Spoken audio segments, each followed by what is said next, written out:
Hi hello welcome to my Vini vlog. ಇವತ್ತು first time ಪಬ್ಲಿಕ್ಕಲ್ಲಿ video ಮಾಡ್ತಾಯಿದ್ದೀನಿ.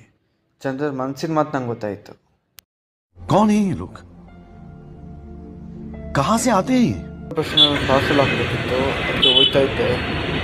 ಆದರೆ ಬಸ್ ಇದ್ದಿದ್ದು 11 ಗಂಟೆಗೆ, ನಾನು ಹೋಗಿದ್ದು 7 ಗಂಟೆಗೆ. 3 hours later. ಏನು ಮಾಡೋಕ್ಕಾಗಲ್ಲ ಅಂತ ಹೇಳ್ಬಿಟ್ಟು ವೆಯ್ಟ್ ಮಾಡಿದೆ. ಸದ್ಯಕ್ಕೆ ಬಸ್ ಬಂತು, ಬಸ್ಸಿಗೆ ಪಾರ್ಸಲ್ ಹಾಕಿ ಹೊರಗಡೆ ಬಂದ ಮೇಲೆ ಮನಸ್ಸಿನ ಮಾತು ಒಂದು ವೀಡಿಯೋದಲ್ಲಿ ತೋರಿಸಿ ನೋಡಿ ಬೇಕಾದ್ರೆ. ಆಮೇಲೆ ರ್ಯಾಪಿಡೋ ಬುಕ್ ಮಾಡಿದೆ, ರೂಮಿಗೆ ಹೋದೆ.